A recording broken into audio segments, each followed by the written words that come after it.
लंबी आंदोलन रही है।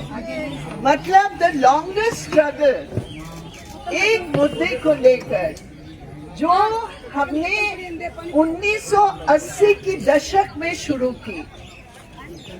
ये आंदोलन 1980 के दशक से शुरू हुई और आज कौन सा सन है? 2026। कितने साल हो गए आप सोच लो। और ये आंदोलन का मुझे जो बहुत ही खुशी और गर्व भी आप कह सकते हैं कि पहले बार इतने लंबे अनिश्चितकालीन धरना, रोज आप लोग यहाँ बैठ रहे हैं, अपनी आवाज बुलंद कर रहे हैं और मैं समझती हूँ ये संघर्ष एक ऐतिहासिक संघर्ष है और इस ऐतिहासिक संघर्ष का हिस्से के रूप में ये आपका ऐतिहासिक धरना है।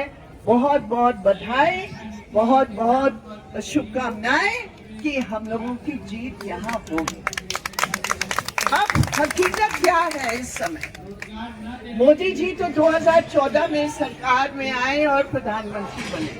उन्होंने कहा बस हम ला ही रहे हैं महिला आरक्षण बिल।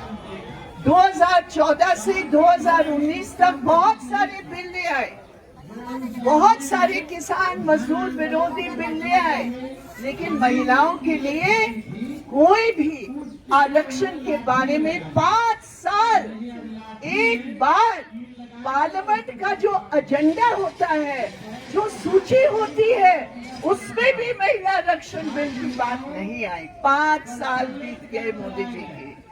उसके बाद दोबारा और जबरदस्त बहुमत को लेकर आए और ऐसे बहुमत को लेकर आए कि 5 मिनट में बिल पास हो सकता था, लेकिन वो बिल पास नहीं हुआ।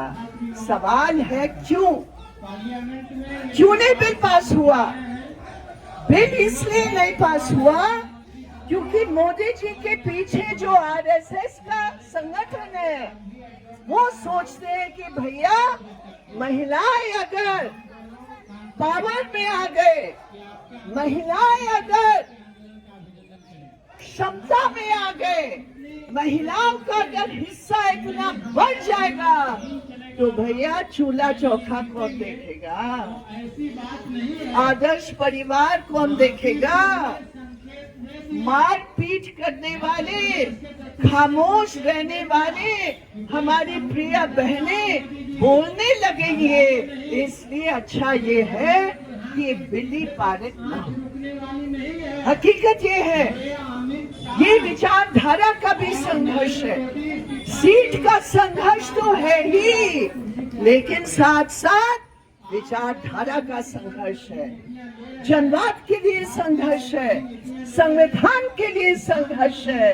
हम बराबर के हैं, मार्च में जा सकते हैं, फौज में जा सकते हैं, हर काम को कर सकते हैं, लेकिन पार्लियामेंट और असेंबली में नहीं रहेंगे। ये मोदी जी की सोच इधर उधर करके उन्होंने बहुमत का दुरुपयोग करके हमारे इस बिल से हमें वंचित किया। फिर क्या हुआ? 2023 में चुनाव से ठीक पहले एक ऐसे नारी शक्ति वंदन विधेयक। ये वंदन का क्या मतलब है भाई? ब्रिजभूषण का वंदन। बोलो, ये वंदन किस टाइप का है? जो ब्रिजभूषण का वंदन हो रहा है? जो बलात्कारियों का वंदन हो रहा है, जो ये लड़कियों का डॉक्सिंग करके उनको हैरेस किया जा रहा है, ये वंदन मोदी जी आप अपने पास रखिए, अपने आरएसएस की शाखा में रखिए। महिला अधिकार चाहते हैं, हमें वंदन शंदन से कोई मतलब नहीं। सही है कि नहीं? और वंदन का क्या निकला? और 10 साल पीछे कर दिया। कहा सेंसस चाहिए, जनगणना चाहिए, बोले डिलिमिटेशन चाहिए। हद हो गई। जब ये पता चला कि ये बिल्कुल झूठ से ऊपर झूठ है, झूठ से महाझूठ है, लेकिन पार्लियामेंट ने फिर भी स्वीकार किया कि कम से कम महिला का आरक्षण का अधिकार सुनिश्चित हो। लेकिन उसके बाद 1 साल के अंदर अंदर वंदन का भी चरित्र बदल गया। अब मोदी जी देख रहे हैं जमीन खिसक रही है, कुर्सी कमजोर हो रहा है। कल क्या हुआ? बीजेपी के अध्यक्ष का 23 सीट 19,000 वोट से बीजेपी हार गई। खिसक रहा है, खिसक रहा है बिल्कुल। और इसलिए अभी वो क्या करना चाहते हैं? वो सीट का बनावट ही बदल देना चाहते हैं। ये जो डिलिमिटेशन है, इसका अर्थ आप समझ रहे ना? ये अपना कमीशन का गठन करेंगे। जैसे इलेक्शन कमीशन आज बीजेपी कमीशन घोषणा हो चुका है, और आज वो इलेक्शन कमीशन जिन्होंने वोटर में महिलाओं की बहुमती खत्म कर दी बहुत सारी जगह। बंगाल में महिला वोटर बहुमत में थे, अब महिला वोटर का नाम हटा कर ये इलेक्शन कमीशन ने उनको अल्पमत में लेकर आए। सबसे अधिक कहाँ वोट कटी? महिलाओं की वोट। ये बात है कि नहीं? प्रणाली का जानते हैं? एसआईआर के खिलाफ आप लोग लड़ रहे हैं वहां। अभी क्या हुआ? अभी पार्लियामेंट में वो भ्रष्ट टीएमसी को तोड़कर वॉशिंग मशीन में सबको डालकर 54 वोट की जरूरत है उनको। 54 वोट। वो 54 वोट कैसे बनाए? पार्टी को तोड़कर।